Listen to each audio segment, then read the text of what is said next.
Hello, everyone. We will wait for a few minutes to accept the newly coming participants, attendees.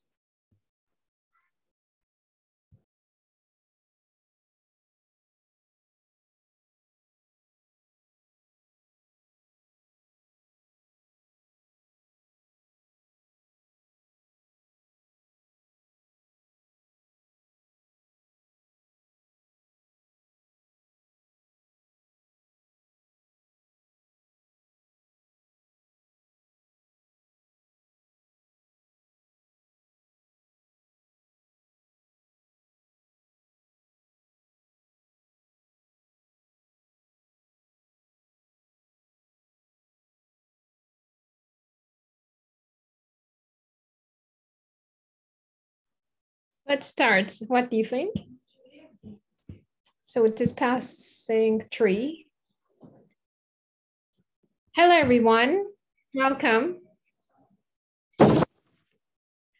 Actually, we are going to promote you and present you the report of Mekanda Adalet, and I'm the responsible about environmental justice.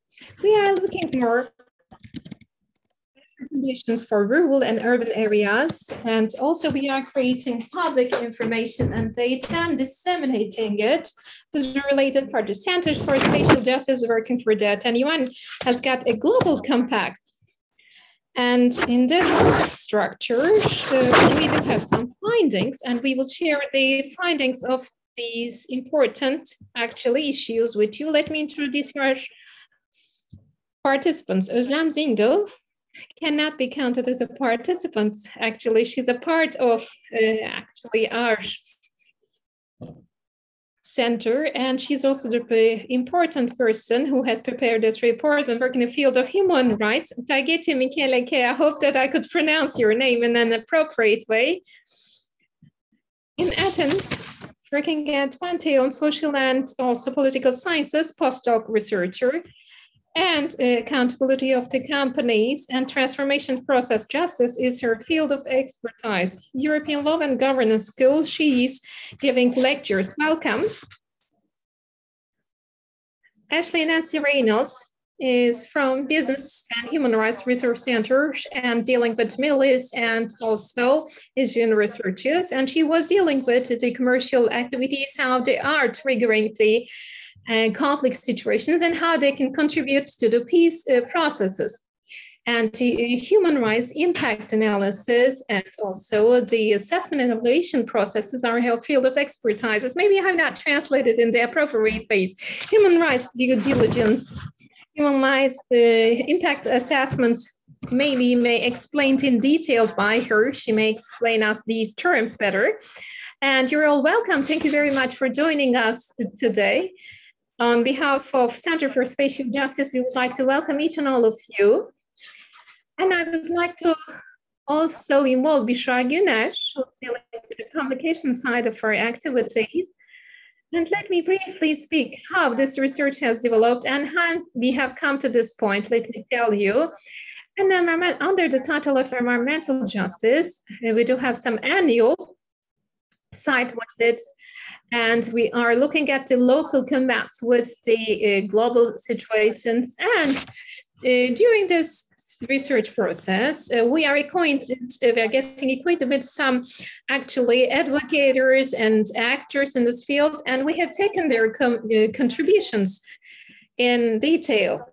And there may be some objections on the local basis. And of course, the companies are being the major sources about these complaints. And the report that we will present today is focusing on the investments adversely impacting human rights and environment. So it's just like a trial to see how they really do have an impact and what type of impacts they do have.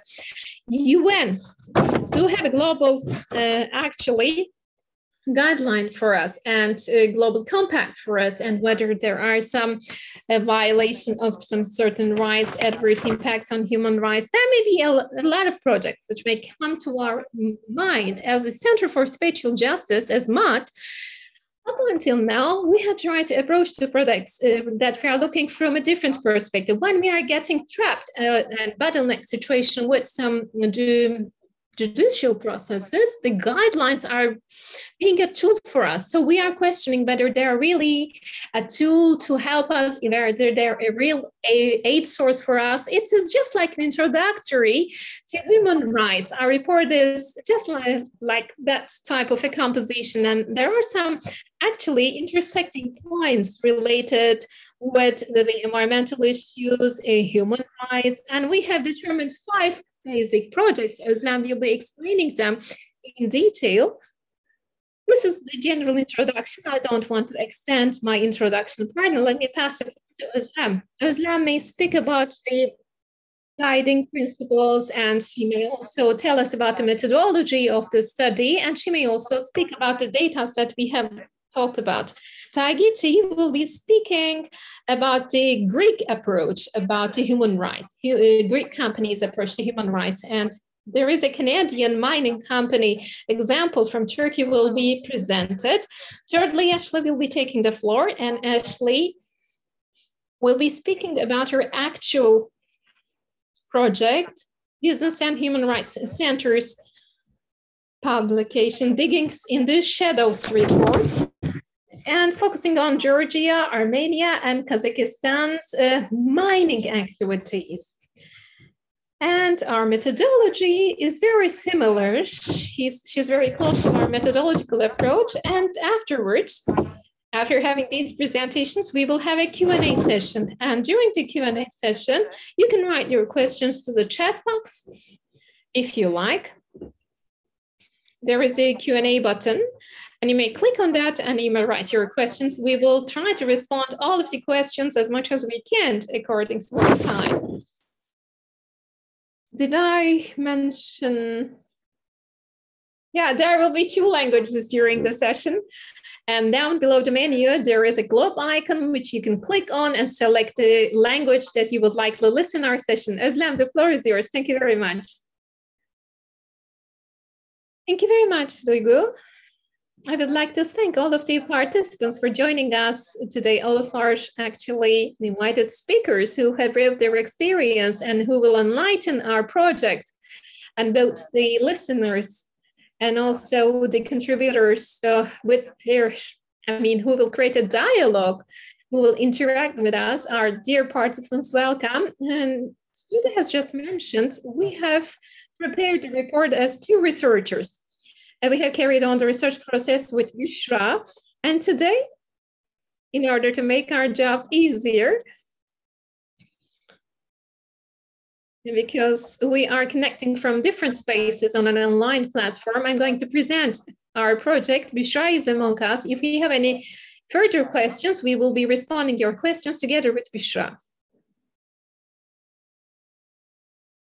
Let me share my screen first of all, and let me start.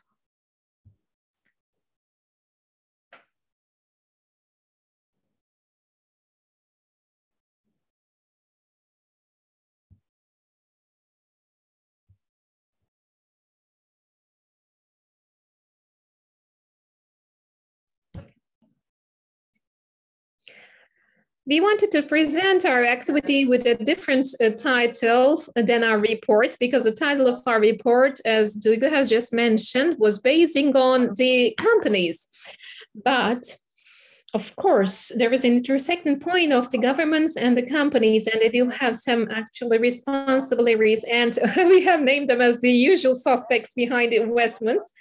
Of course, it's a little bit informal, but the report is more informal in content, so it is oriented on companies and will be addressing to the companies mainly.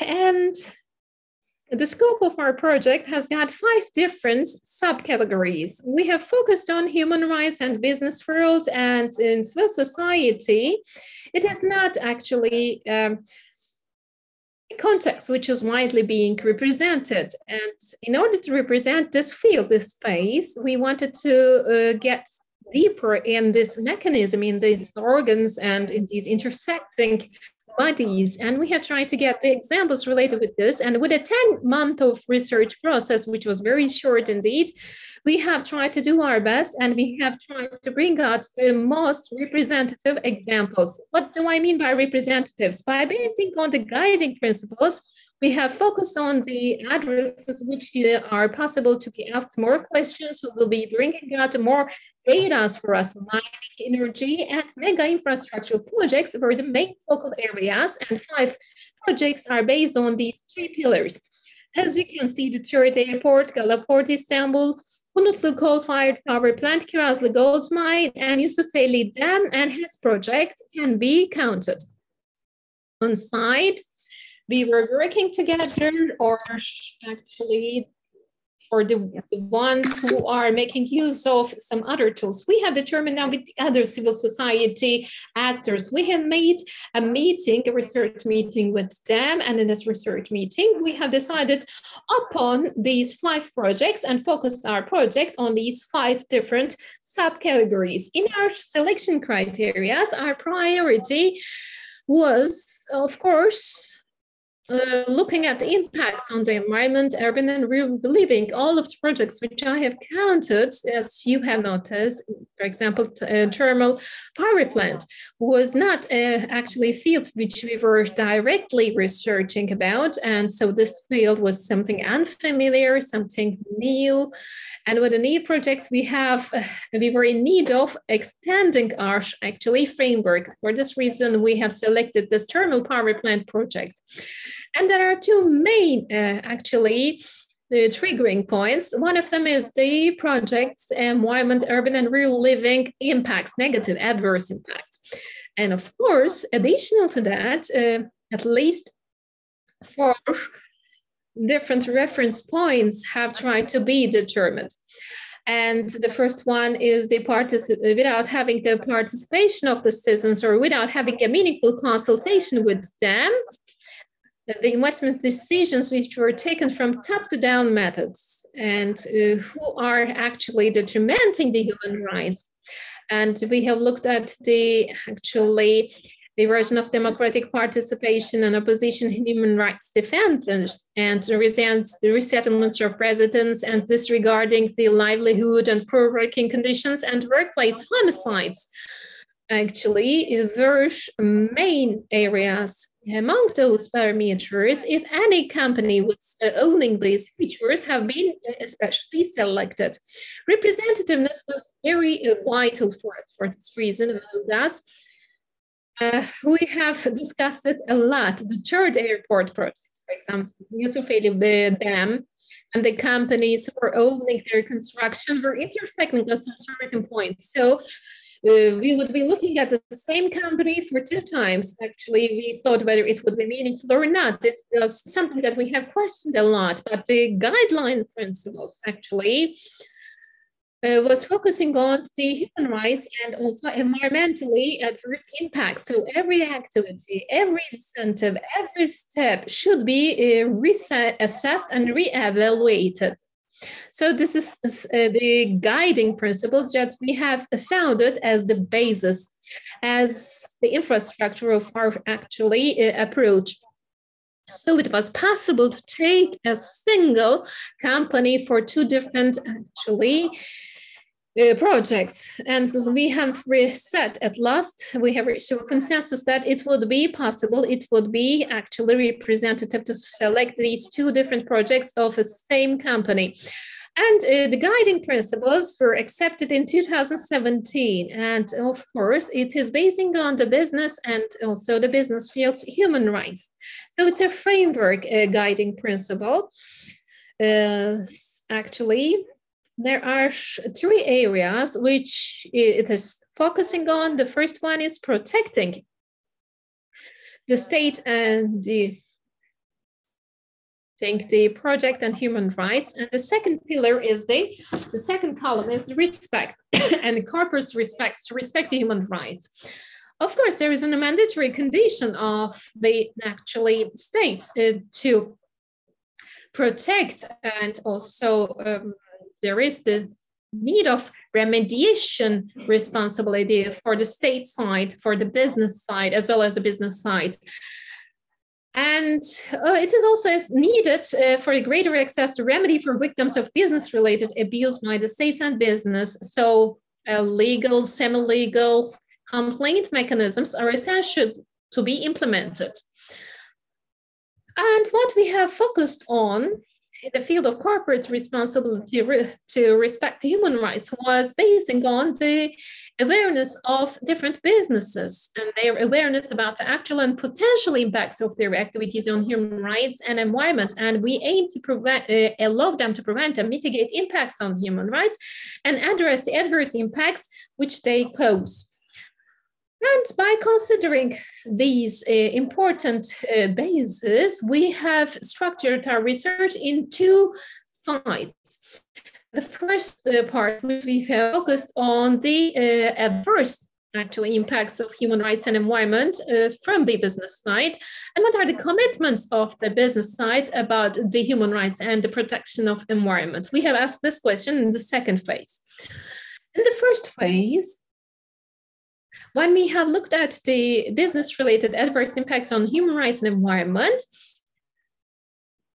it was a more actually restricted field to the research. There was a basic mapping study which we have carried out, but mainly the second part was focusing on the respect to human rights and responsible respect to human rights, and subtitles which was focusing on the guiding principles, the impact on human rights in environment, and having a policy commitment and the determination of the actually human rights due diligence is very essential to be placed, and then also the process to mitigate adverse impacts on human rights and environment that they cause or contribute to was a more detailed side of our project, of our research.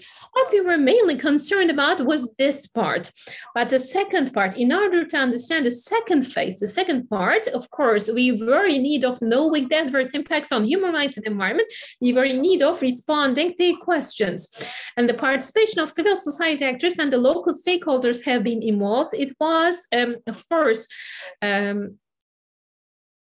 open research, open reference research, and it was a desktop research. And we have looked at the feedbacks, we have tried to obtain feedbacks, and we have tried to figure out what were the main impacts.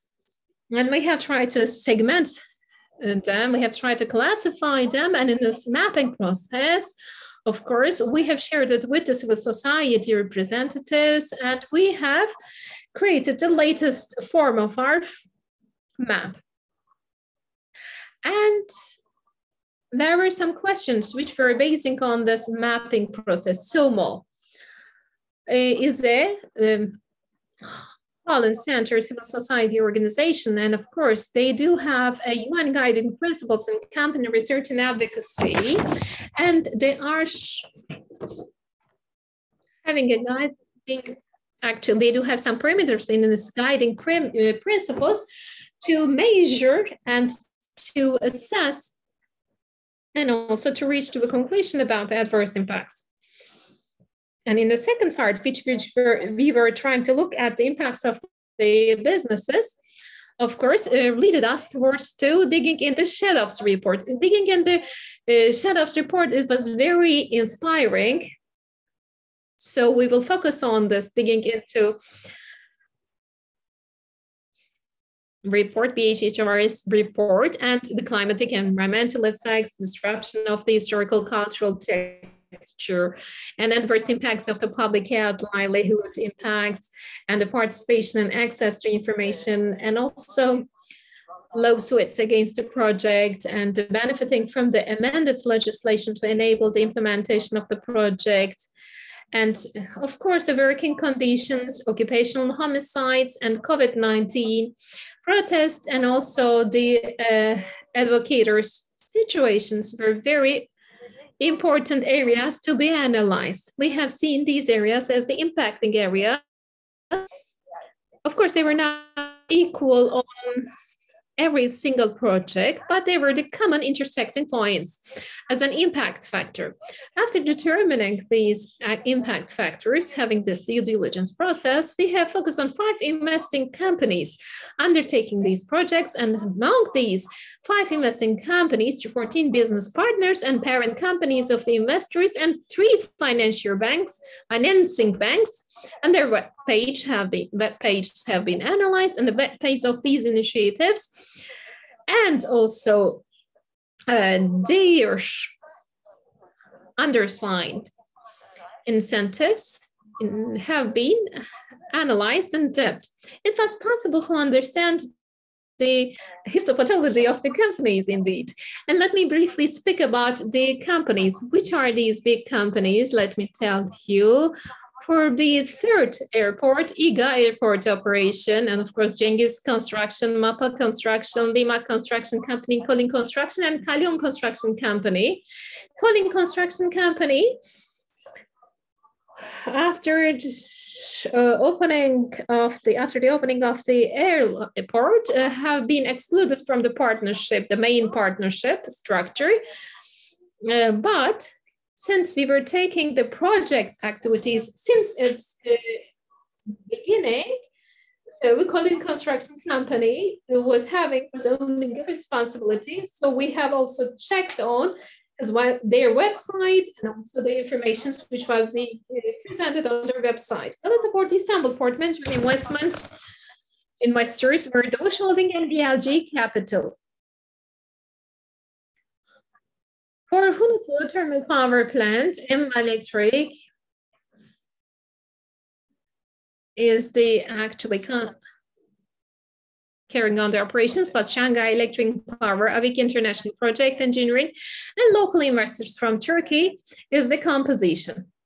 So it's a common partnership structure. Among these partnership structure, we have focused on 3 Chinese companies. Hunuklu Thermal Power Plant is under the China Development Bank, Bank of China, and ICBC financing type of project. For this reason, we have also checked these 3 banks and under the auspices of guiding principles, because there is a very wide spectrum and it is essential to look at their business relationship, and each level do have different responsibilities, we know very well. For Kiraz, the gold mine, Doğu mining company was taken into account. Of course, Alamos Gold Holdings, the Dutch company, and another Dutch company, which is Alamos Holdings BVN. Shares were the general structure of the Doğu mining. Both Alamos Gold and Alamos Gold Holdings cooperative informations have been searched and examined.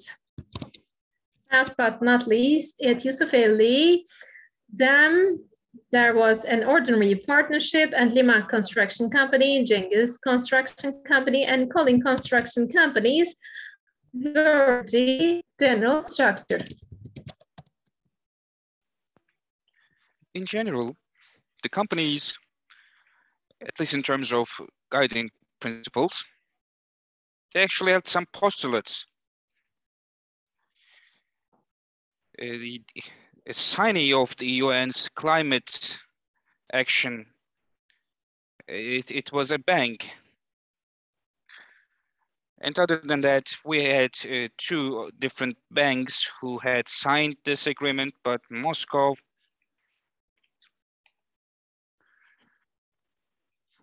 was the responsible primary of its relevant sector. And all of these companies, they had actually made it a requirement to share a certain level of data each year. That's why it was important for us, and that's why we took those into our research, into consideration. And then in terms of companies, it was so that these main companies I have listed and their partners in forms of banks, three companies, corporate websites, we couldn't access them. One of them was the main company, your partnership, who took on the Yusuf Ali, them, and then the other one was had taken on the airport contraction, and we had the company from Netherlands we have talked about before, and their information was not shared on the relevant place, official governmental place when we looked at it. Bigger Mining's website, when we first started, though Bigger Mining's website was open, we could access it, but when we wanted to access the data of the companies, we couldn't. The Emba Electric took on the running of the thermal power plant. Their partner had a Chinese website, and no other language could be found in which you could get information on the data of the company. So even though we could access this website, we could not understand anything due to the language barrier. And lastly, we saw a corporate website, but on this website, there was next to nothing in terms of information that would let us make assessments in terms of human rights. These were Emba Electric, Galata, Port, Istanbul, etc. And before we begin our research, the corporate websites and the shiny websites of these partners,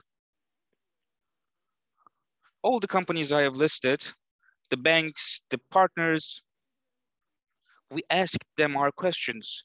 We shared with them our methodology for the research. And in this methodology, what kind of research we were conducting, what kind of questions were we seeking answers to, etc. We shared all of these with them, and we told them they could share their own documents or necessary information carrying evidences, but after a set amount of time, no one got back to us in terms of the research questions or their answers. They shared nothing with us. And also the emails we have sent, there were some that could not reach their designated destinations. So one of them was the contact person in for sustainability affairs for the company. And also there was this instance in which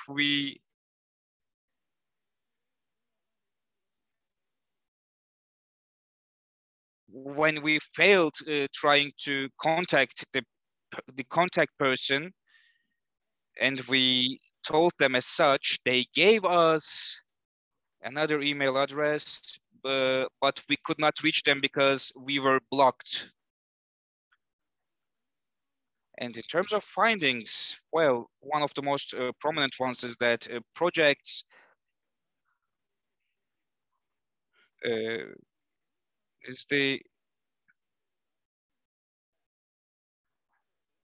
can say that projects come into being without the license to operate, social license to operate. So these discursive parts, they have to do with it. So the social license to operate, the people need the companies to listen to their needs, listen to their demands, because it seems that it has come out as a very sustainable concept, just like its examples and counterparts in Turkey. The participation of the civil rights organizations or the citizens, the investment decisions were made without doing any of these, and these were all conducted through a top to bottom pyramid or process. And all of the projects we have focused on that were like this, in all of them, we saw that they did not have any social license to operate. We could see this through the lawsuits that were taken against these companies, and of course, citizens and right organizations. Also, there were some occupational associations there as well. These people taken these companies to the court in order to get these projects canceled or stopped. But when we try to look at things in more depth, we saw that their main purpose or their main problem was trying to find some grounds on which they could voice their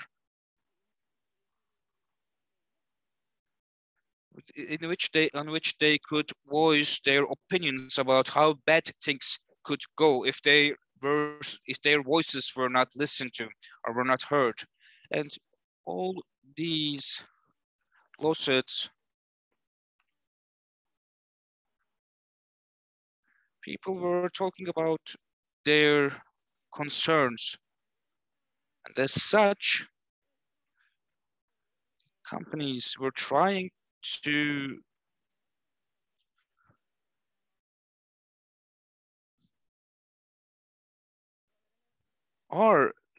we expected companies to share with the public, with the general public, how they would address these problems, but alas, we saw nothing of sort happening.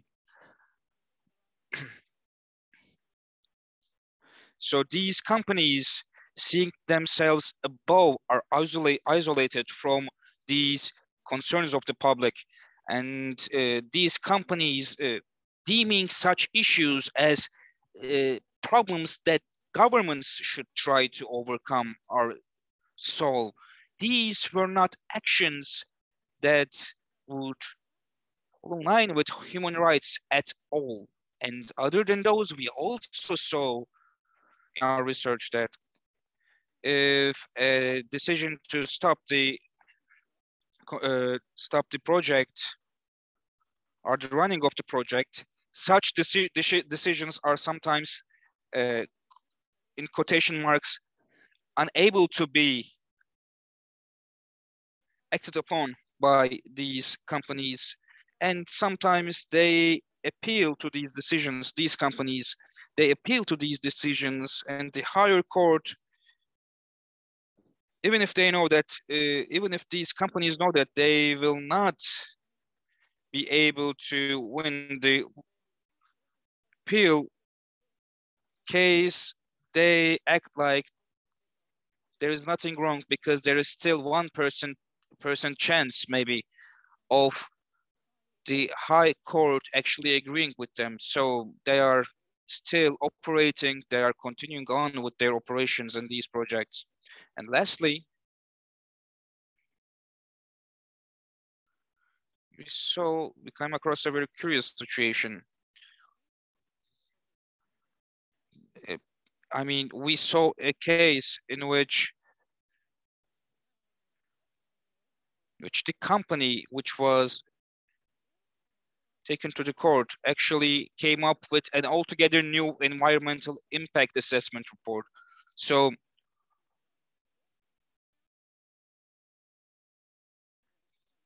these companies, their willingness to accept responsibilities for such things, it almost looks like it's non-existent. And that's why we started to think that this might be a very serious breach of human rights.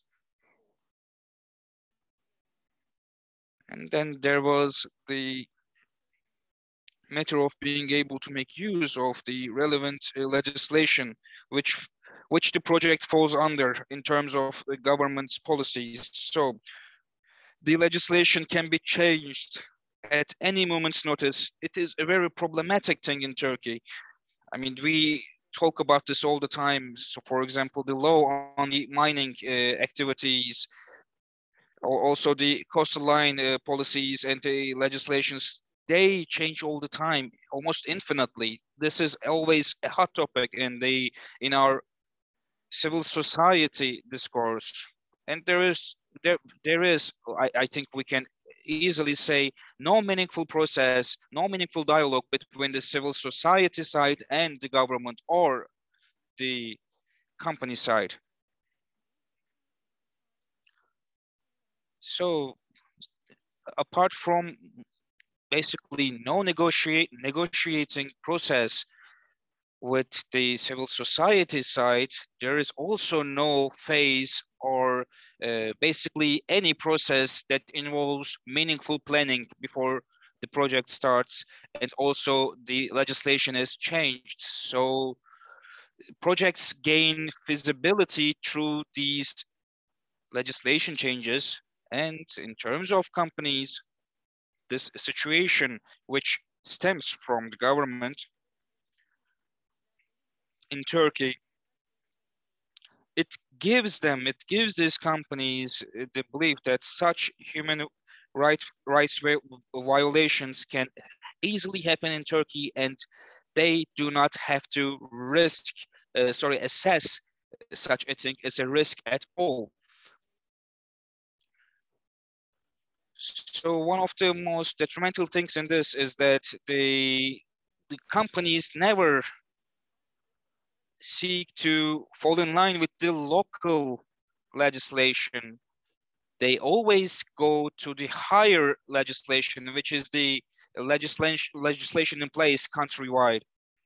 So if the local legislation and the countrywide, the national legislation, if these ever come into conflict with each other, it is known that the companies should strive to choose the one which falls in line with human rights. And they are also obligated to fall in line with the general law in place in the country. But none of these companies committed to championing human rights when such a thing happened. Another prominent problem was like I said before, the lack of meaningful negotiation processes, and also the lack of information gathering methods and tools. So in terms of companies, the parties who were adversely impacted by these projects, the civil society organizations, civil rights organizations, etc. We saw no notice or almost no news of such violations happening. We saw no mention of any dialogue with a civil society organization. I mean, the most we saw was a negotiation process which was held only and only through intermediaries. So we are having serious problems in terms of this. What these companies do with their stakeholders, what they plan to do next. Unfortunately, no such transparent announcements are being made through which we could learn about the previous items I have listed. So, by the way, we did not restrict ourselves with only maybe the topics of sustainability or investments or stakeholders, etc. We went to the official websites of these companies and checked each and every tab. In most cases, and in some cases, we could reach, we could see instances in which companies had mentioned some things under their human rights policies, but it was very, very hard, if it even was a thing. Also, in human rights and adverse environmental impacts, we saw that it was not a topic for these companies at all. So cancellation lawsuits.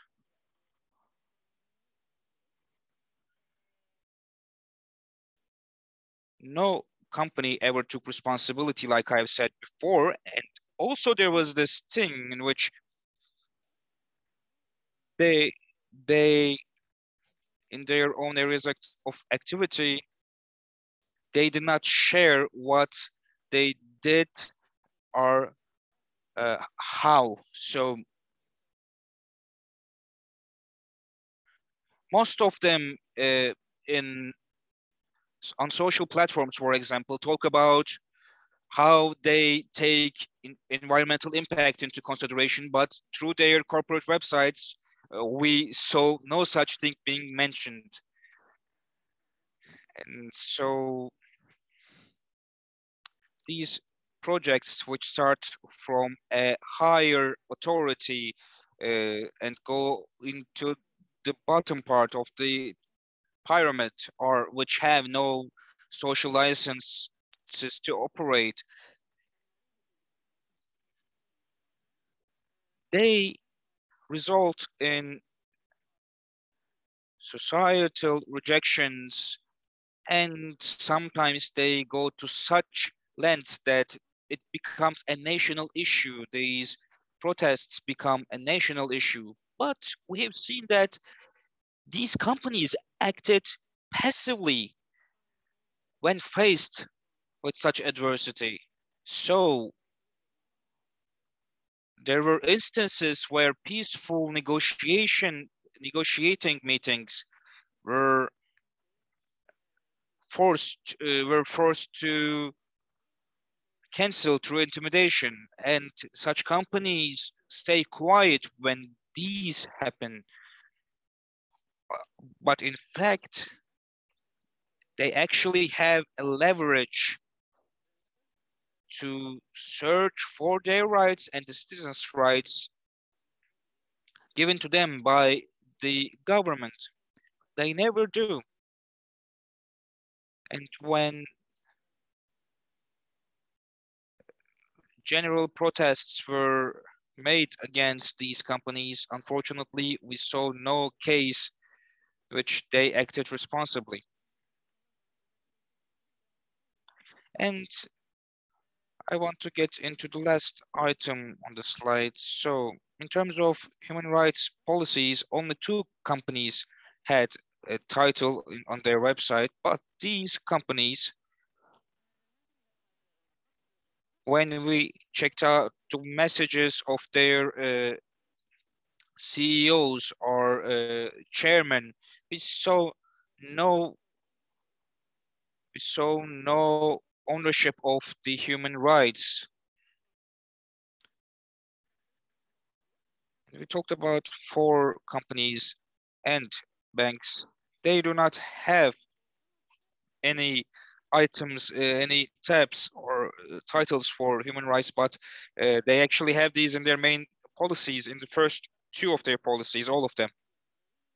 And you saw that companies without a human rights policy usually tend to consider human rights being restricted to working life, a professional life. And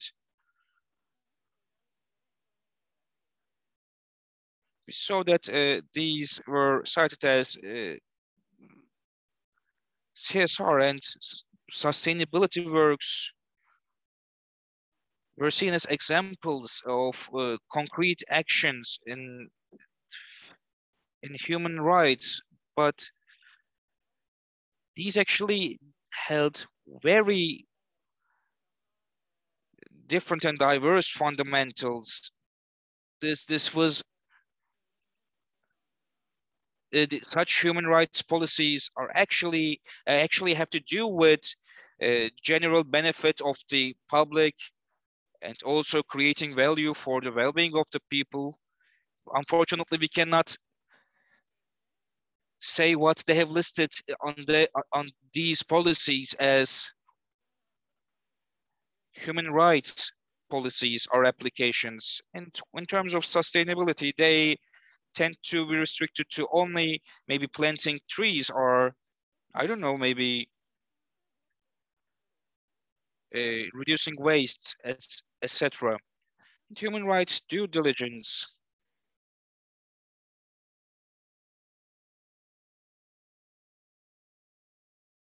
It is actually a very fundamental concept, and something that commercial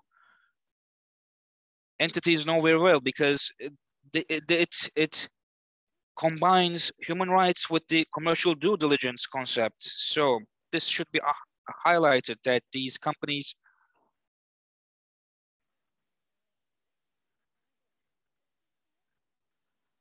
it serves for these companies to assess, put into effect, and announce to the general public how they have brought these processes to life. So these are not one-time things only.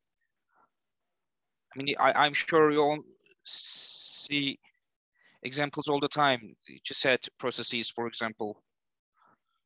These do not amount to a satisfactory completion of working up to the standards of human rights. These are held only once, for example. I mean,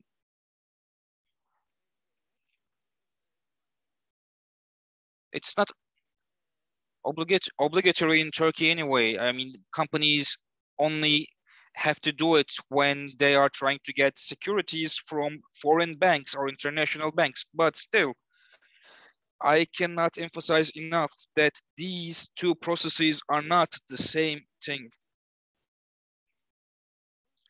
And going back to the two companies that had human rights policies listed in their websites, such a process was never described in detail. And it's not even clear if they have such a process in place, actually.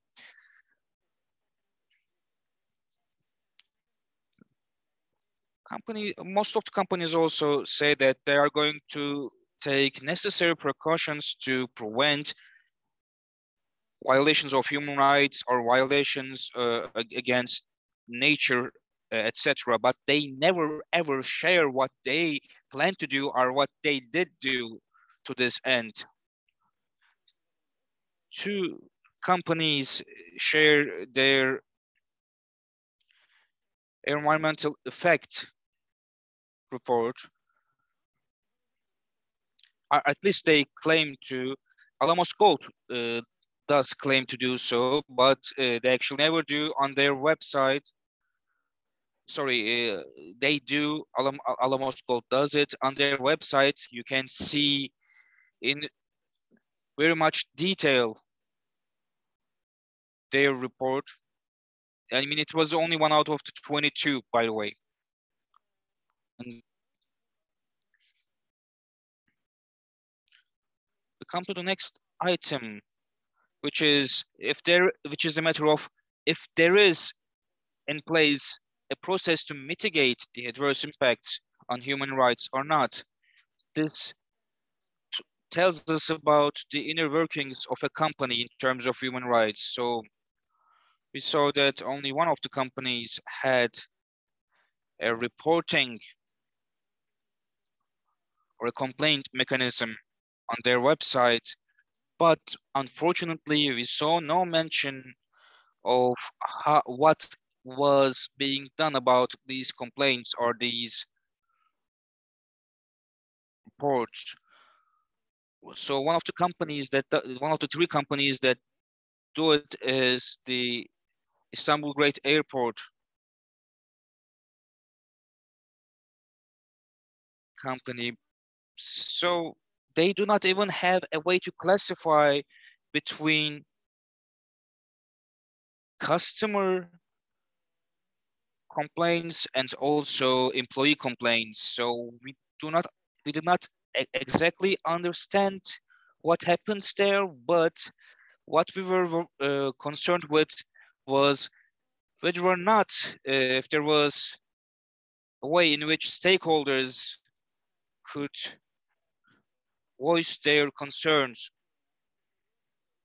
And in Limak İnşaat, we see that they claim to provide people with the chance to make verbal or written complaints, but there is no guidance as to how to do it. There's no nothing on their website about this.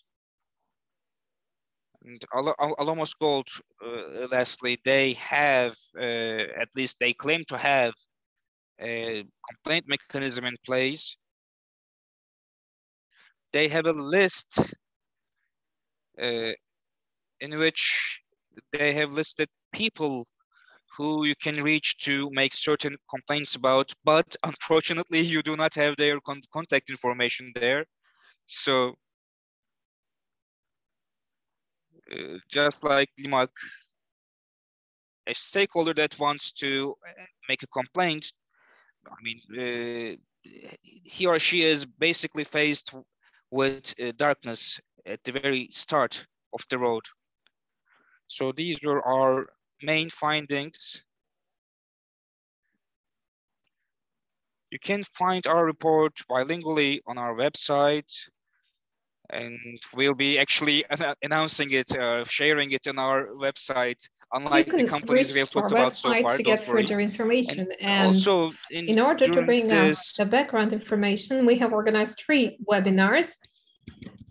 And this webinar, actually, information will be accessible from YouTube channel by including today's webinars. The first one was what should we understand from the human rights as the business road, with Turgut Tarhan, and I was involved in this webinar. In the second webinar, we were focusing on the responsibility of the businesses to respect the human rights, and related with human rights due diligence process, how should we approach it and what should we look at. And 3 academicians were with us, Anıl Yılmaz, Başak Bağlayan, and Gizem Erdem Türkilli were with us. And in our last webinar, we were together with a very important, actually, stakeholders. The supply chain was very important. And so we have taken into account this. And from Clean Cloth Campaign, Beko Demir was with us. And also Gizem was with us. I forgot her surname. I would like to apologize if Gizem is with us. And you can also access to our recordings from those webinars. After this point, after giving this detailed information about Turkey, I'm going to pass the floor to Taygeti. Taygeti, the floor is yours. Now you'll get the floor and express us what do you have in a similar panorama in Greece? Thank you very much, Özlem, for the invitation. I'm really happy to be here with you. And I'm also it was really nice to read the executive summary of your report. I'm looking forward to read it all. I think it's very important both in terms of substance, and for me it was really interesting also in terms of methodology. So looking forward to that. I'll share my screen. Wait.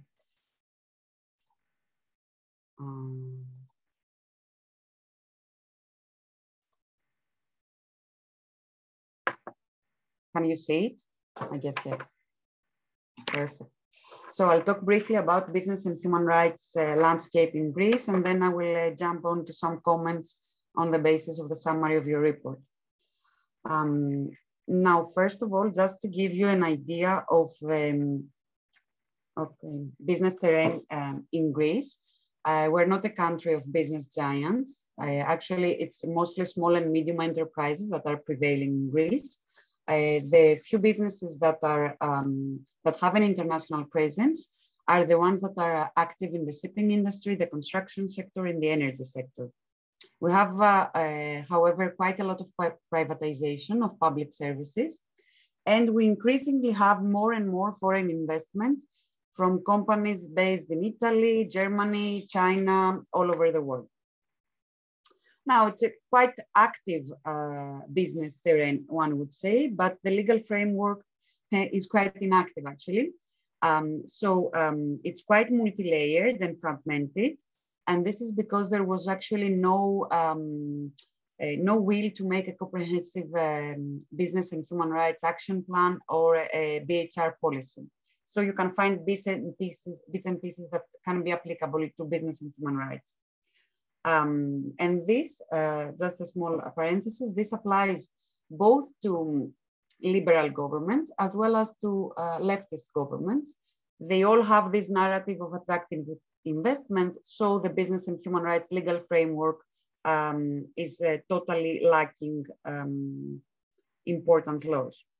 So actually the only principle that applies both to the public sector and to businesses is the right to equal treatment, irrespective of race, gender, etc.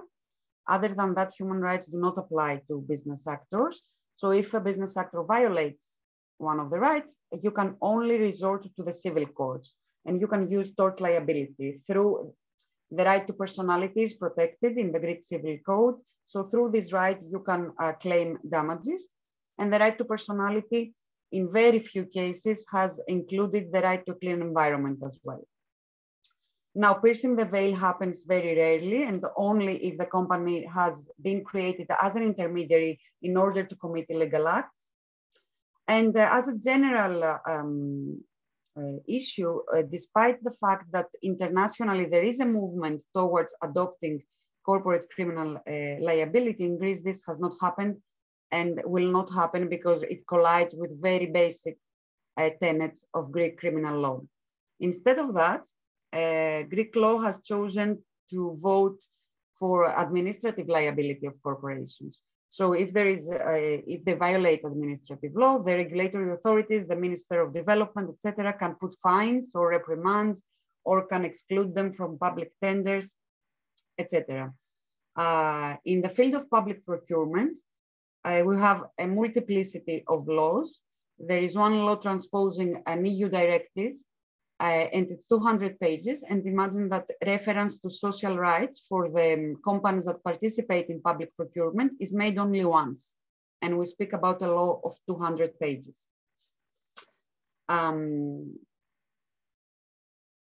Now, there are, as you understood, some very notable absences in the Greek legal landscape tackling business abuses. And these are the whistleblower protection. There is no whistleblower protection in businesses. There is no requirement for non-financial reporting. Actually, there is, but they can avoid it if they justify why they avoid to report. There is no NAP. There is no supply chain legislation. There is no due diligence legislation as well. And very recently, the OECD National Contact Point ceased to exist. It started to exist some 3 years ago. For 2 years, it was really active, and in the beginning of really active by way of creating rules of procedure and etc. There was no case being filed. But in 2021, in the beginning, last January, it stopped to exist suddenly without any official notification, without nothing. No, so the access to justice on the basis of that landscape is only, you can only resort to the civil courts, where you have to establish harm and causal link. It takes ages and the costs are really high. There are no extrajudicial grievance mechanisms, and Greece doesn't oblige European multinationals that are active here to have grievance mechanisms. That's at least what it said in European Justice Portal on behalf of Greece. And as I said, there is no OECD national contact point, so access to justice is really restricted. Now, I think there are specific trends and challenges that some of them are quite specific to the Greek context, some of them not.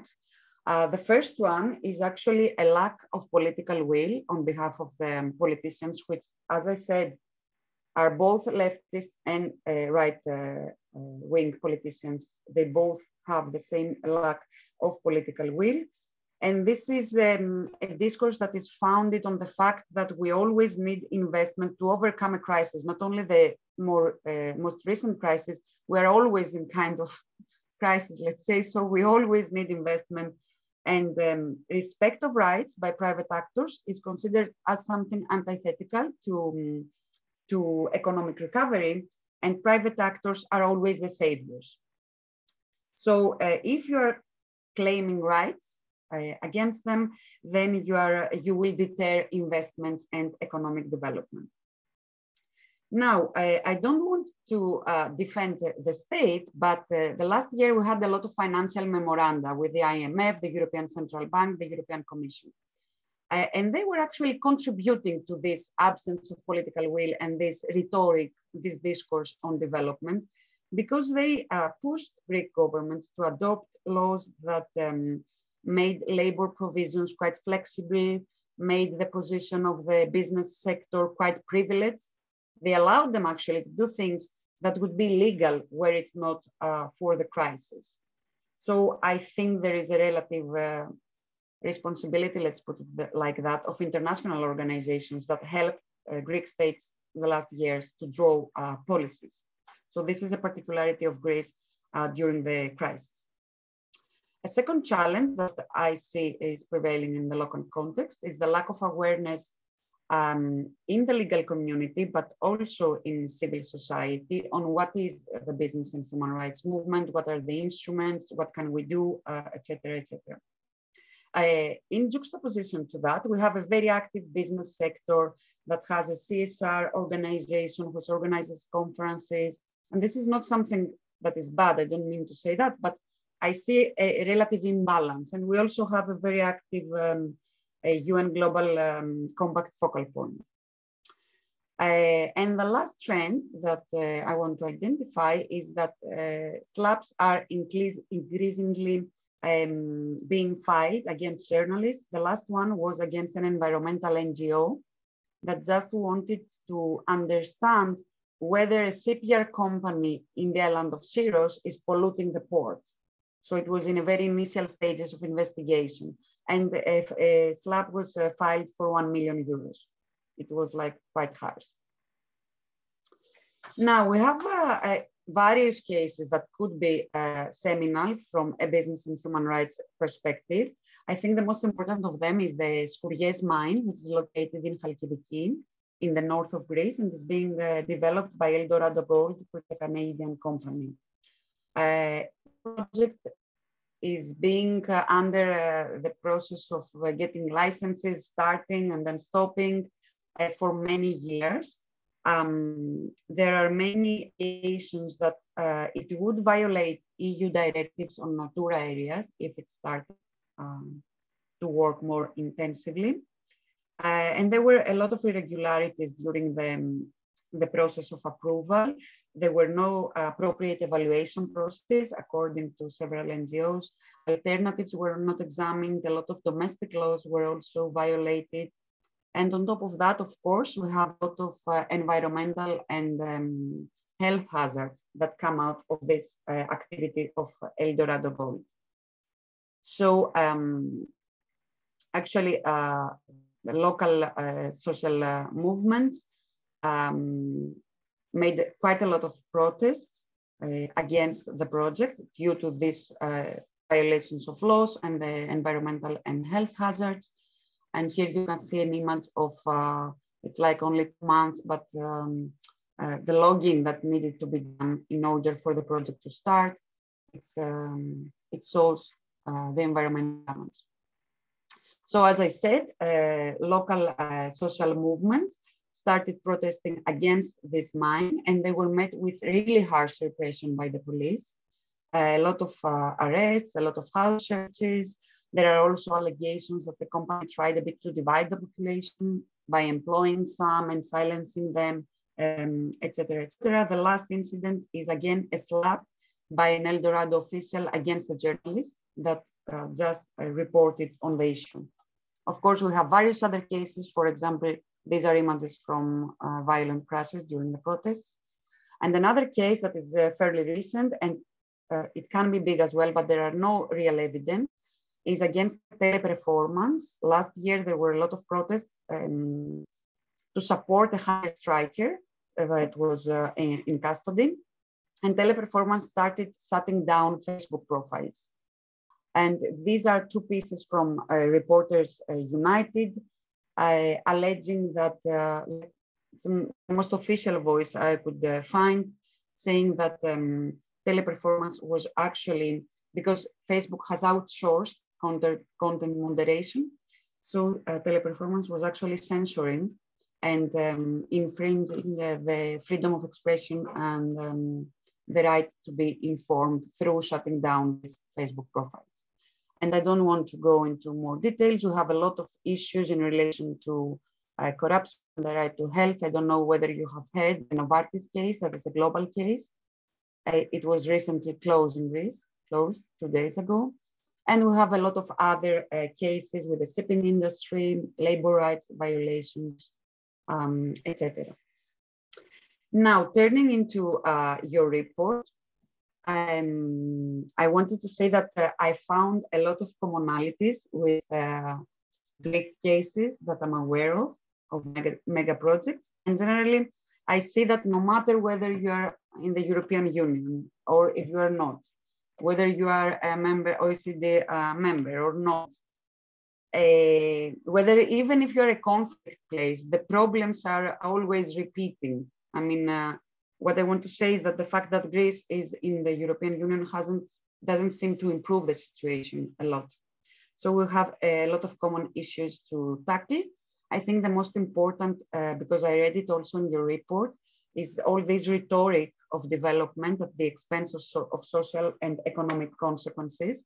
I don't know how this can be tackled legally, so I guess it's a matter of social movements and advocacy, because at least for the Greeks, it's very much into their mind that if you want a business and human rights national action plan, you are against investment, or you are situated in a particular spectrum, political spectrum.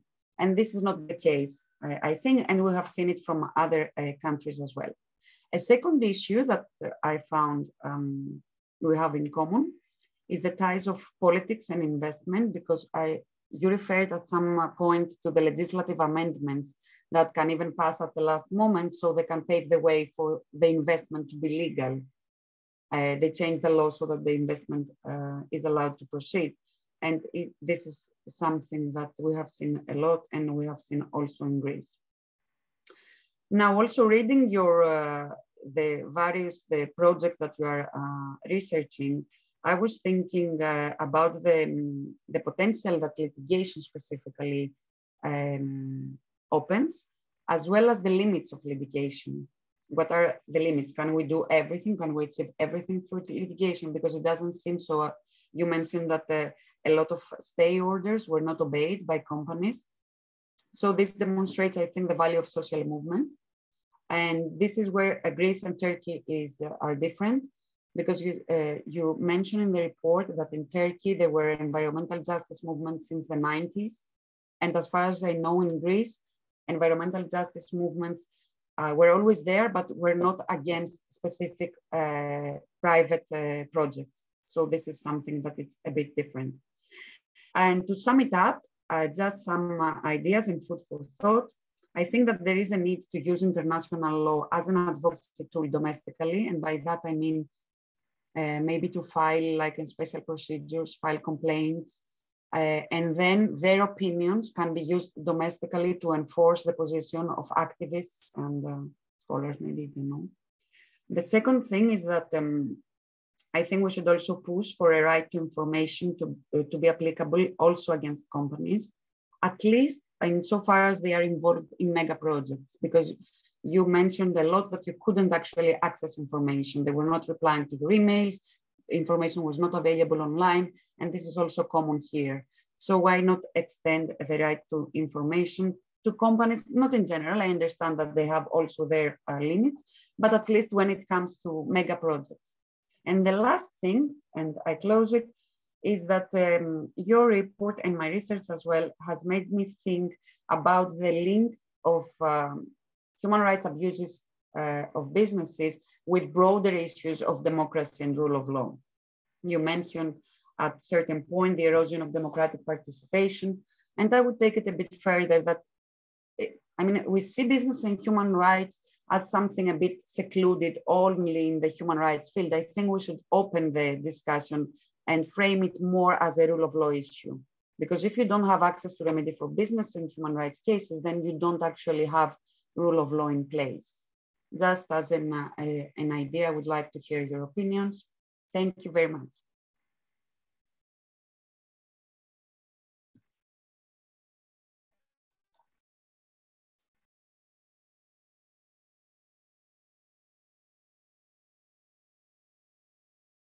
I would like to add one point.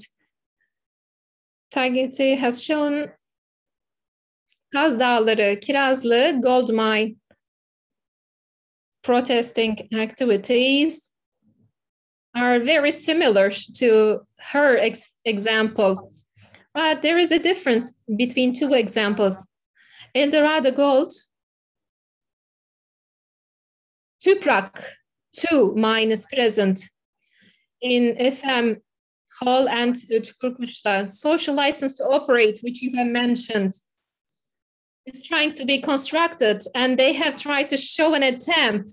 Maybe it is possible to state that it is possible to compare and to be contrasted. Thank you very much for drawing our attention to El Dorado. Would you like to add anything, Özlem or Büşra? Ashley, the floor is yours. Fantastic. Let me just share my screen. There we go. Fantastic. Can you all see what I'm presenting? Yes, fantastic. Great. So yes, I was one of the lead researchers on the Digging in the Shadows report. I was very, very excited to read the executive summary of your report. Exactly, again, as you've mentioned, a lot of the same problems, even finding this research in the first place, and a lot of the same or very similar sorts of findings. So at the Business and Human Rights Resource Center, we recognize that companies have just huge impacts on human rights, both positive and negative, but that companies often only improve their standards once they receive attention from activists, the media, consumers, and investors.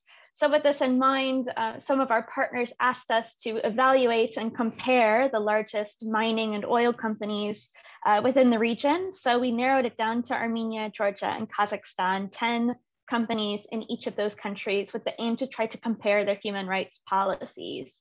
So as I'm going through the presentation, I'll touch on some of the very similar findings that we found.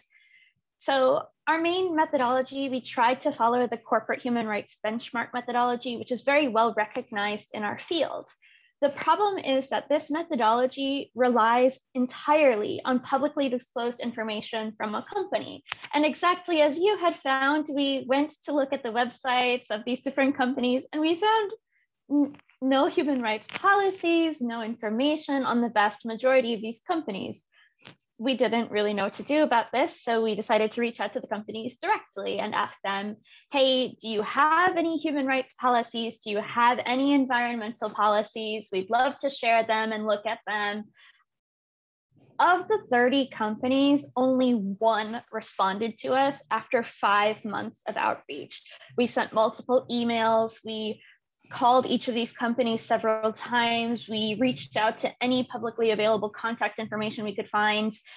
In one case, we called a company and they told us, they spoke to us in English. And then when we asked them about human rights, they suddenly said they don't speak English and hung up. So it was just a nightmare to try to get any of this information whatsoever.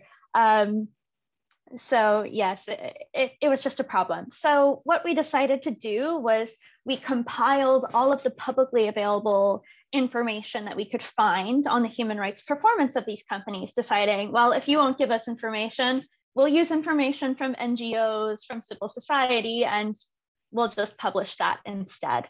So what we found was of all 30 companies, we found a lot of different issues in Armenia, Georgia, and Kazakhstan. Kazakhstan had the highest number of issues. Georgia had the least number of issues, but we also had the hardest time accessing information in Georgia. We could not find data. The labor inspectorate, which is supposed to monitor whether companies are actually complying with labor standards has been abolished. And this again goes back to that same exact idea in these countries as well, that you need to deregulate to attract investment and for development. We don't need to look at whether human rights are being followed or whether these workplaces are safe. So this inspectorate was just completely abolished. It was reestablished somewhat recently, but there are still a lot of issues. So of course, if you don't have any sources of information, you cannot find human rights abuses because you just don't have that data. So these were the issue areas that we looked at. Again, a lot of overlap with your research and report as well, very, very similar problems. One of the main things that I think is a huge overlap between our work and your work is environmental issues as human rights issues. Environmental damage has very real human rights impacts on a wide range of human rights. So as an example, polluted water supplies and polluted land that has been affected by toxic heavy metals, that makes the food that's growing there toxic. It poisons people. They suddenly become very sick. They die. This is massive, obviously, health and safety issue. But not only that, but farmers who are downstream from these projects, they can't sell their goods anymore. They have no source of income because either their crops are poisoned and they know they're poisoned and nobody wants to buy them, or their crops die altogether. So massive, massive issues. Workers and nearby communities being poisoned by, again, toxic wastes and environmental damages from these projects. So yeah, there's a lot of overlap between environmental rights and human rights. Neither of those things is separate. It's so interconnected. So within our report, there's a key takeaways document that explains each of these issue areas and provides a case study. So I'm just going to talk about a couple of the problems that we found. We looked at deaths and violence, and there were two different kinds that we looked at. One was caused by negligence. The company was aware that there was a problem, a very severe issue, and decided over a long period of time to not address it. So in one case, there were a lot of warnings in a mine that hazardous gases were starting to really gather together in this mine. The company did not act for a very long period of time. Eventually, there were 2 explosions that resulted in 9 worker deaths within the span of 2 months. Multiple family members from one, that then their family members were killed in the second explosion. It was a huge problem. Deaths and violence sometimes are more direct. The police or company employees will, and security forces will just directly attack protesters or striking workers. In one case in Kazakhstan, about 10 years ago, there was a mass worker strike. The police came and attacked the striking workers. We decided that this was closely tied because the oil company that they were striking against was also owned by the state. So it made sense that the police came because both of these things are owned and operated by the government. This resulted in up to 64 deaths and 400 injuries. The government says that it was only 15 people that were killed, but the actual estimates are much higher. And we've seen this again, these problems, these exact same problems in Kazakhstan coming up this month of people are upset that the projects, they're facing a lot of the negative benefits and they're not really seeing actually any income or any actual development among common society. All of the benefits of these projects in this particular context are going to the elites and the family of government officials in Kazakhstan. So another issue we found was attacks on legal rights defenders. These could be, again, physical, very similar to what we just talked about, or they could be legal in the form of slaps, which you guys have both mentioned. In one project we dealt with in Armenia, there were both, where the security forces came and beat up protesters and then filed lawsuits against them immediately afterwards as well. As mentioned earlier, health and safety issues for both workers and for communities. As I mentioned again, Georgia, least number of cases, but that's misleading because the cases we looked at in Georgia were the most severe, actually, out of all of them. So in one case, 38 workers died in one coal mine within the span of 10 years. And people were complaining that there was no labor inspectorate to come and actually check whether the conditions were safe.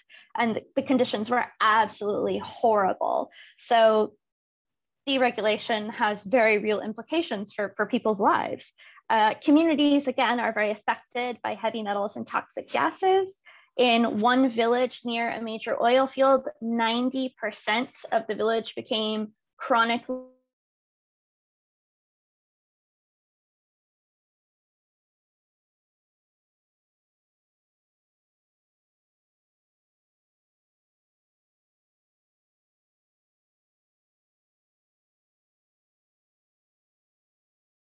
similar of the companies say this is going to bring jobs, this is going to bring money. We found that wasn't always the case.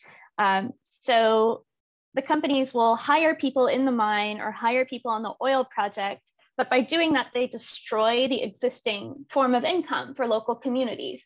They destroy, as I mentioned, they destroy the farms, they destroy fish populations that villages rely on for their own food or to sell in markets. And this is a huge problem because rural communities tend to rely on agriculture, fishing, and livestock, and they can't make a living if those things are destroyed. In Armenia, this is a particular problem. Water pollution in Armenia is a massive, massive, massive issue related to the mining sector. And not only that, but the job gains are often temporary. The mine has a certain life, and that life isn't going to last forever. And if the environmental degradation is so severe that those old existing jobs come back, you might have a population worse off after the mine is there than they would have been if the mine was just never came in the first place. The last point I'd like to go into is, again, as both of you have mentioned, access to information. Access to information is extremely important because having data on human rights issues allows community members, NGOs, international organizations to rally public support and mount legal challenges or mount campaigns and try to lobby to have things changed. But if you don't have the information to do that in the first place, it becomes very, very difficult.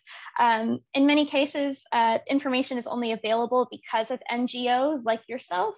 And so we actually all gathered this data from NGOs in the region, and we just compiled their findings and put it in one space. There's a lot of information missing. We don't know who owns a lot of these projects still. The chain of ownership is so complex that, again, you cannot find where some of this money is going. And because the chain of ownership might be like 8 or 9 different companies down, you can't really sue or have any sort of legal recourse either.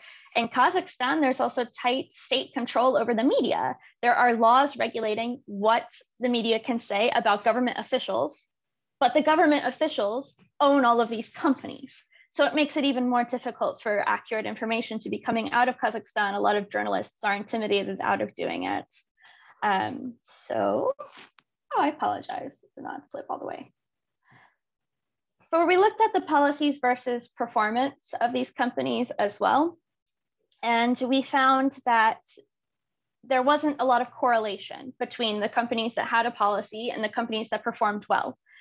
So as I said, we didn't find very many policies. So for the sake of our research, we just said, if any company says anything about human rights or the environment or safety, we will count it. But some of these were just 2 sentences on the website saying, we respect the environment, with no information on how, but we just were like, okay, at least they said something. But there's a huge variety of level of detail between these different companies. And again, some of the companies with the most detailed and impressive, long 20, 30-page policies had the worst performance. The ones with the most detailed policies tended to have investment from people like, or companies like Chevron, or from banks like the EBRD. So they had detailed policies, but you look at what they're doing and it doesn't match at all to what their policies really were. This wasn't any better among companies with Western investment either. Again, there was poor consultation with stakeholders, very limited information shared with anybody. So it was a very, very difficult situation. we appreciate that you did a very in-depth analysis of these policies. We didn't do as much of an in-depth analysis of the policies. We just checked yes or no, do they have it this time around. So yes, those were the main findings of our report. We are now in the process of reaching out to the investors like the EBRD, like the banks, to try to get what their response is, to try to press them of you should maybe not put so much money in these projects that clearly have human rights issues. We will be publishing those findings from the investors later this week or next week. So yeah, I found your report extremely interesting. Again, a lot of the same problems in other countries nearby. Thank you so much.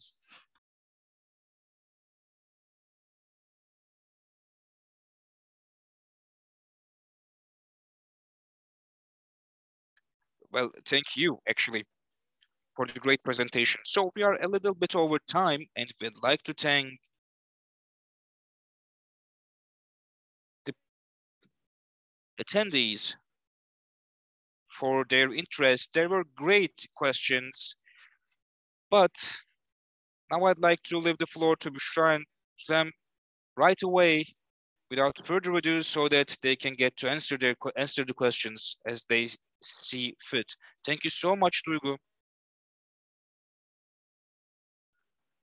I'm trying to read actually. I'm trying to see some short questions to which I can get short answers. I see the Muhtar system. I would like to focus on the actually reciprocal relationship with local governors, Muhtars. Actually, the Muhtars, the local governors, can be a contact point. It is possible to do this, but how can we negotiate with them? We don't have any clear-cut information about this, but it is possible to state that in Alamos Gold, about Kirazlı, for example, Alamos Gold in sustainability reports points out the fact that how do they carry on their projects in some certain countries are being shared. And there is a difference about Turkey. What is that difference? About Kirazlı project, they take it into account as a cumulative project with the other two projects. When the rest of the projects are going separately in the other countries, there is a cumulative reporting about Turkey. But about Muhtar, about the local governor, they present a photograph about negotiation meetings. The Muhtars, the local governors, are sitting around a circular table, and most probably the staff of the company is present around that table. And when we look at the journal composition, it is possible to state that all of the Muhtars are men, and they're over a certain age. And if there is a negotiation process, this is not an inclusive. Whether this is an inclusive process or not, just by looking at that photograph, it is possible to state that. Unfortunately, there is no further information. About the processes, we don't have any single detail and a single information. Büşra, would you like to say something additional, or would you like to respond to any questions? I'm looking at the chat and also Q&A and trying to progress. There isn't any direct question. We can start to address the questions to our speakers. Let's start like that as we progress. There may be some questions maybe I would like to answer. Firstly, we cannot hear you clearly. We cannot hear you clearly.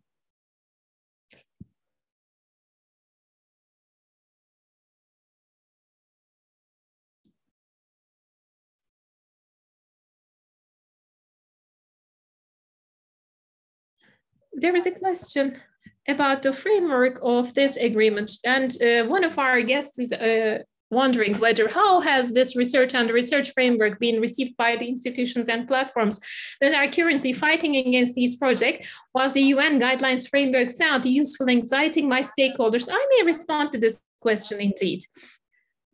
this has been responded very positively. Our project has been responded very positively, as Özlem mentioned in her presentation. When we have started this project, when we were determining our framework, and with our stakeholders, local stakeholders who are combating against their rights, we have organized some meetings and we had a lot of participation.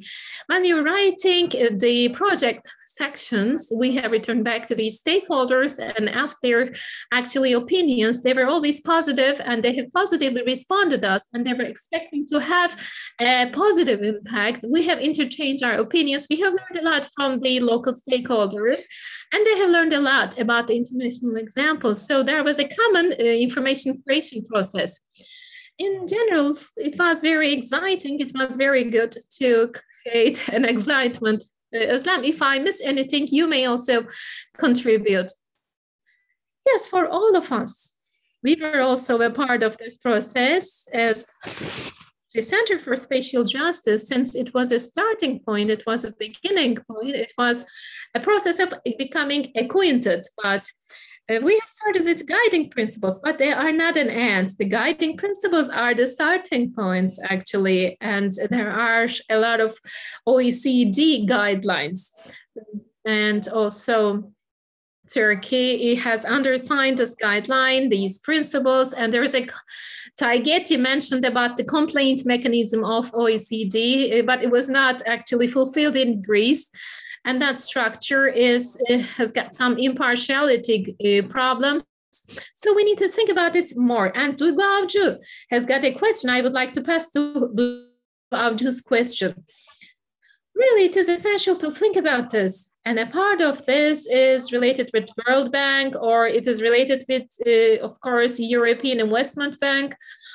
They're all involved in this process. They are giving support. They are providing finances to some projects and some companies. And they need to, of course, they are indeed bringing some certain principles, but they are far apart from the guiding principles. Taygeti pointed out that fact. At this point, there are other ideas. There is an investment-oriented approach here. They are not human rights-oriented. They're investment-oriented. These countries need to work on environmental rights, human rights. They need to be in parallel, but they do not have that parallel content yet. But among themselves, they do have a complaint mechanism. For this reason, that complaint mechanisms may be used, may be pushed, and we may create an impact. When we look at some certain companies, for example, because of their political language, they make a difference. Because of their political register, they create a difference. And we say that, okay, they should have taken an investment from European Bank. And when we check their investment reports, we are seeing that they do have an investment from European banks. Their human rights policies are so much speaking out. They are different from other companies. Their definition, their conceptual content is totally different. There's a human rights policy, but they don't have human rights, actually due diligence process, because they do not foresee such kind of a situation. There isn't any collective, unifying, and comprehensive framework. There is a blended approach. Ashley mentioned about that. We are not able to trace the actually footprints of the company, but in Kreaslı, we see a very similar example of this. Alamos Gold has got another company, and they are transforming the tender to that company, and it's a company in Holland, but you're not able to access any information to that Dutch company. But Alamos has got a actually place in stock exchange market, but when they have passed their rights to a Dutch company, you are not able to catch the tail. Another Dutch company is passing the project to another Dutch company. But they do have 100% of the shares by the hand of Alamos Gold. What is the response of this big question mark? We have got the answer, because there is a bilateral investment agreement between Holland and Turkey, and XGIP actually have started to audit this process in order to create this XBit actually. In order to start this fortification, actually, in order to start this arbitration agreement within the structure of XBit, they have created the structure.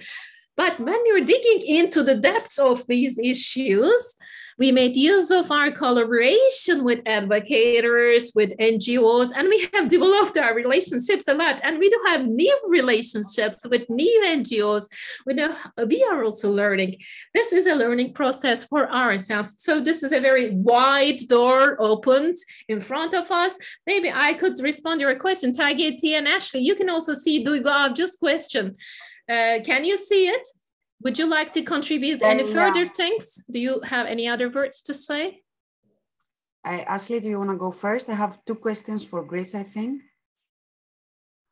I'm not sure that there are any specific questions directed at me, but I see that Jane asked about what would you attribute to the company's overall low compliance with the UN guiding principles? Unfortunately, it's because there are very few ways to hold companies accountable when they don't meet the UN guiding principles. It's still on states to try to hold these companies accountable. And very often what I've seen throughout my work in Eastern Europe and Central Asia is that the states are the ones benefiting from these projects. And so of course they don't want to regulate.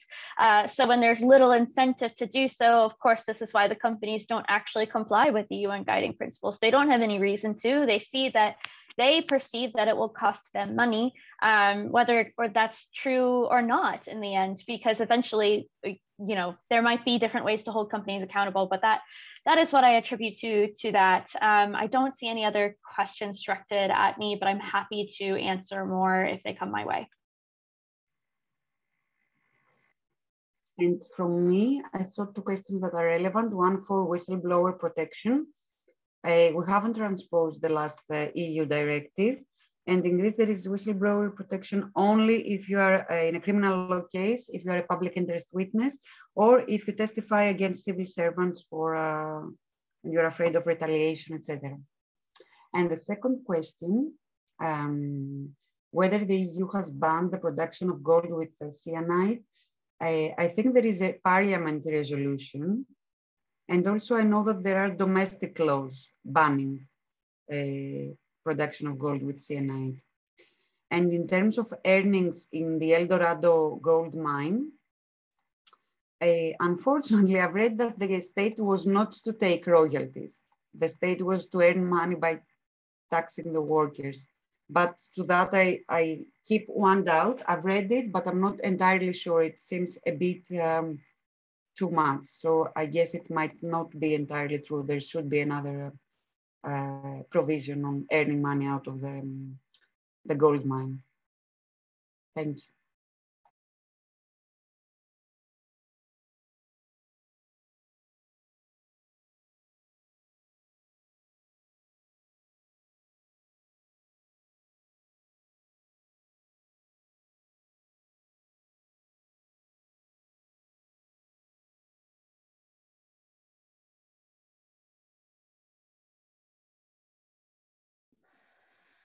I would like to continue with 2 more questions, which is human resources. Aslı Odman has got a question, human resources discourse. In many of the companies, what we see is actually this. When we speak about human rights, it is directly related within the framework of the employees. And there are some certain obligatory conditions for the human rights and human resources. And what would I mean by this? Equal job and equal salary, for example, is a matter of discussion. And also having policies against sexual abuse and sexual violence. And other than that, of course, domestic violence. If there's the presence of domestic violence, there are some certain issues related with the declaration of such kind of violence acts, but they're all related with the employees' rights. But when we speak about human rights, it should be more holistic.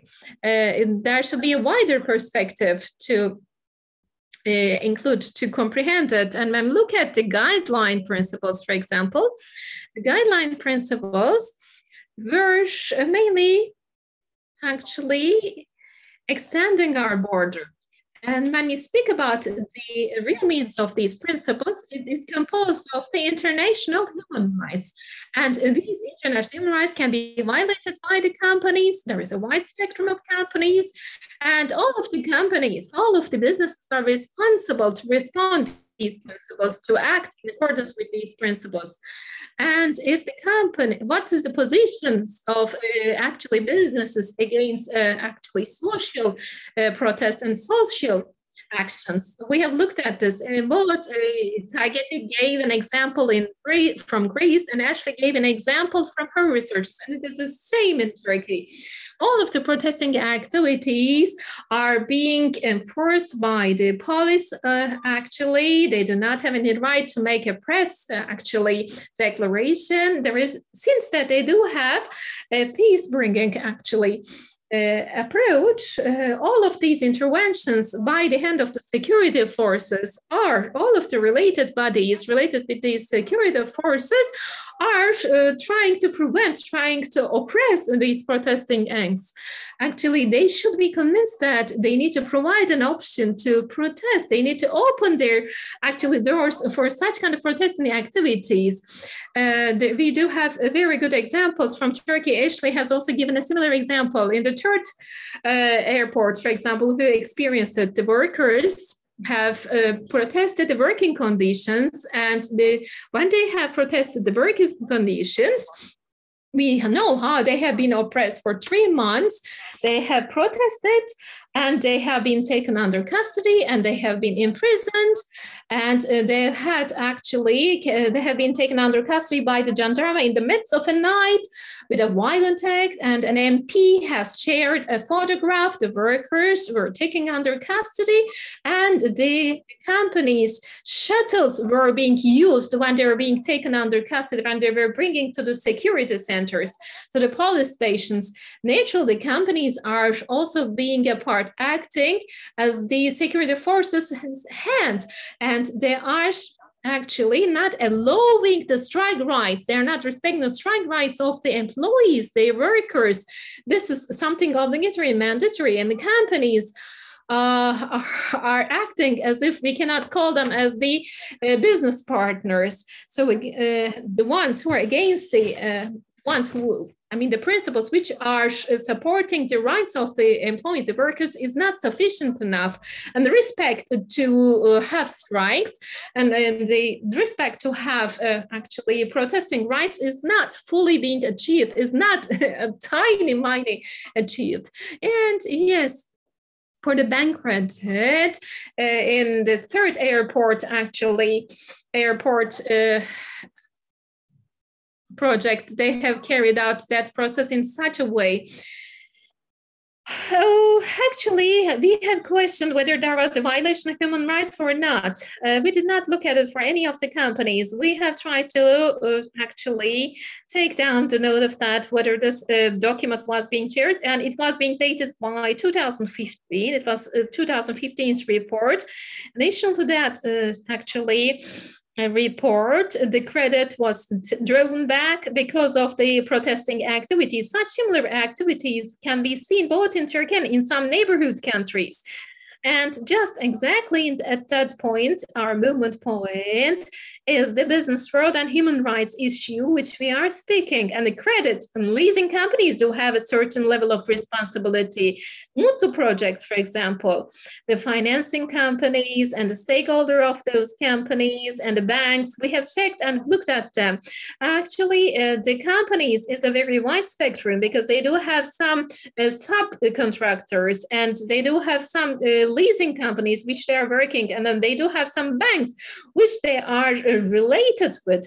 So they're also involved in this violation process. As a civil society actors, we need to think with a multi-layer mindset, and we need to create multi-layer approaches and methodologies. And it is not, the principles should not be only limited within the hands of UN Global Compact. And it's better to wrap up. I think we are so much over our time. I would like to check once more whether we do have something important which we have missed.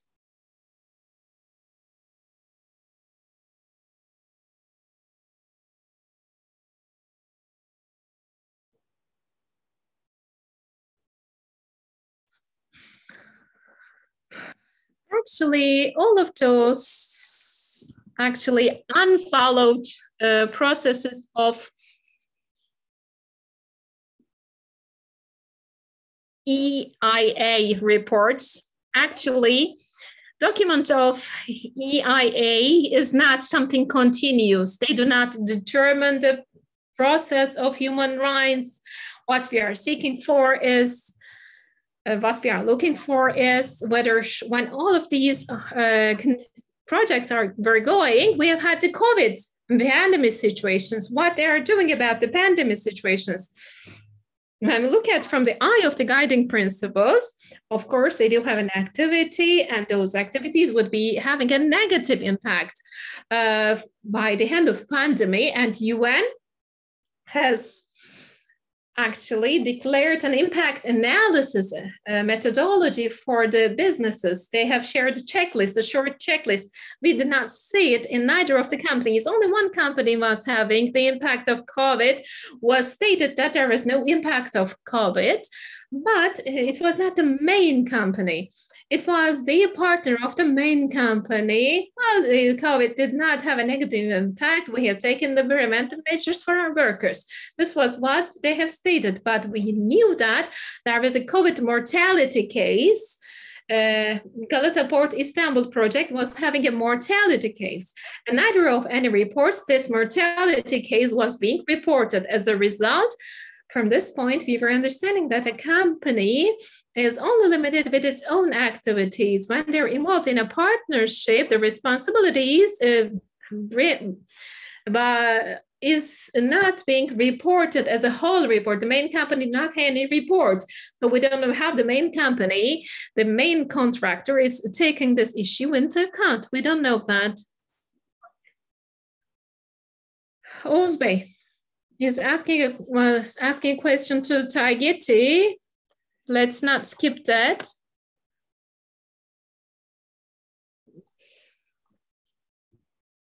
Which one? And now I'm going to translate that. Özlem has got, maybe you have missed it. Let me check to the chat box. Taygeti, it's in the chat box. Oğuz Kurdoğlu is asking, thank you very much for a useful presentation. I want to ask something about curious. We have information that European Union has banned the production of gold with cyanide in member countries. Is this information really true? And how much is the ratio of their earnings do companies have to give the government as a state of right? Okay, these are two questions. I replied it before that I've seen that the parliament has passed a resolution on the production of gold with cyanide. There is nothing from the commission, for example, and local jurisdictions have passed domestic laws. And on the question of how much of their earnings the governments have to give to the government, I mean, they are taxed, but I've seen that in the Skourias gold mine in the north of Greece, there were no mining royalties to be taken by the state. No extra apart from the tax.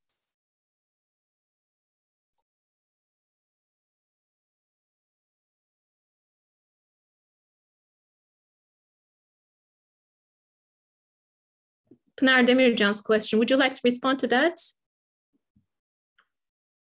Özlem?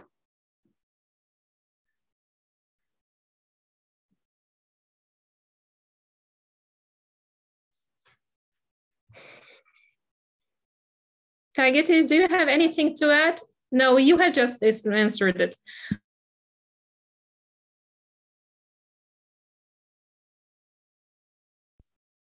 Duygu, Pınar Demircan was having one more question.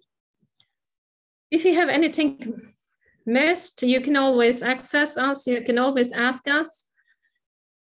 Pınar Demircan has got one more question about the local government and the relationship with the civil society. Actually, local government was not really questioning the local governors, but with our explanations and with our documents at the first part, we were looking at whether there is a negative impact of human rights and environment. We were questioning that local governments are taking the consent of the public. But whenever they are not having the consent of the public, they are opening the cases, bringing the situations to the court. In some certain situations, they are staying passive. Yeah, it is possible to stay passive, or let me not say passive. At Yusufeli Dam, when we were examining it, we have seen that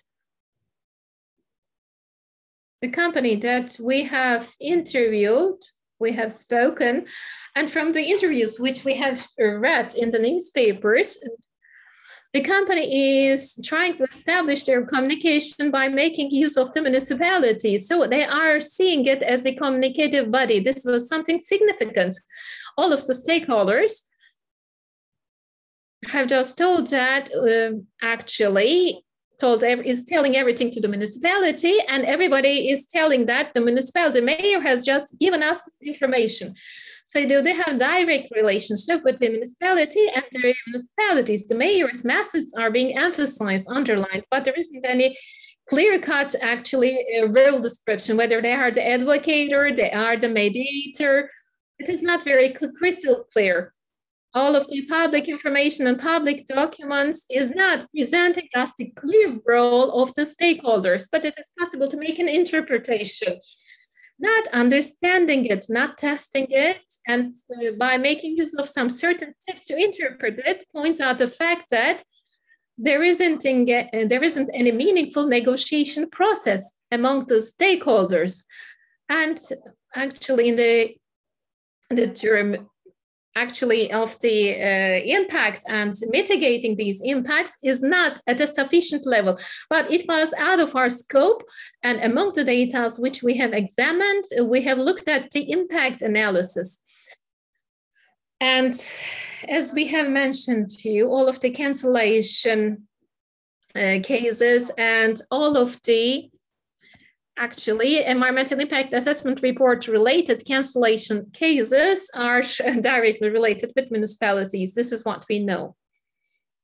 Okay, so we can reach to the conclusion. Thank you very much for allocating your valuable time to us.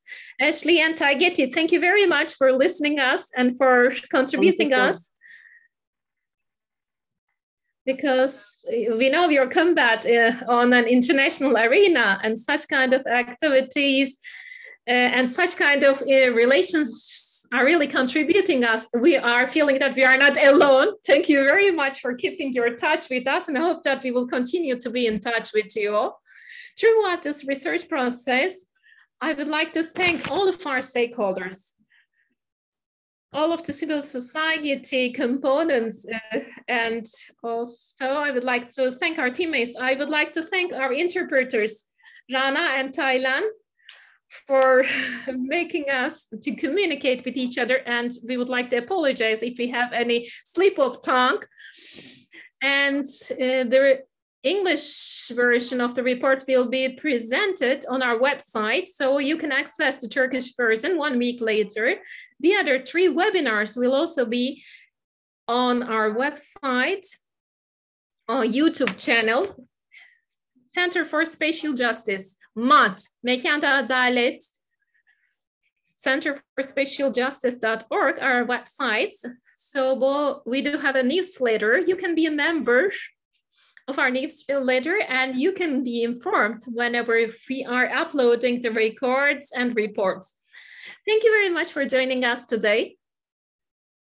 I would like to thank Özlem and Büşra, who have prepared us this detailed report, for their great contribution and success. And let's say goodbye to everyone if you don't have any more words. Thank you very much for joining us today.